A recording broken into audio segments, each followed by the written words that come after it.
बाजू बाजू गणेश महाराज की।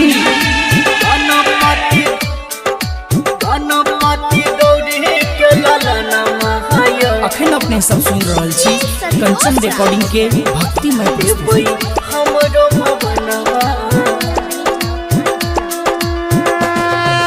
केने छी तैयारी एबै हमर दुआरी, हे यौ केने छी तैयारी एबै हमर दुआरी। गणपति गौरी के ललनमा यौ एबै हमरो भवनमा। गणपति गौरी के ललनमा यौ एबै हमरो भवनमा।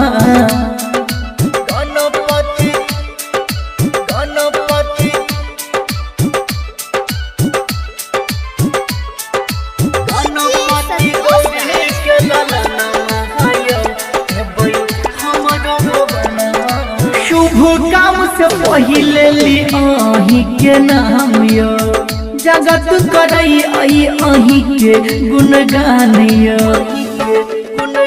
हे यो शुभ काम से पहिले ली अही के नाम यो, जगत करई अही के गुणगान यो।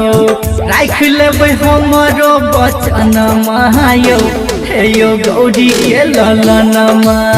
गणपति गौरी के ललनमा यौ एबै हमरो अंगनमा।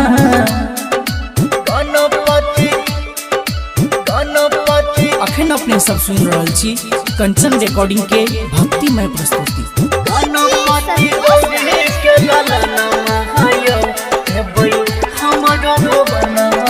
मोदक भोग हम अहाँ के लगायब, फल फूल संग पान चढ़ायब। हे यौ मोदक भोग हम अहाँ के लगायब, फल फूल संग पान चढ़ायब। राघव से सुनायब भजन मायो एबै हमरो अंगनमा। गणपति गौरी के ललनमा यौ एबै हमरो अंगनमा।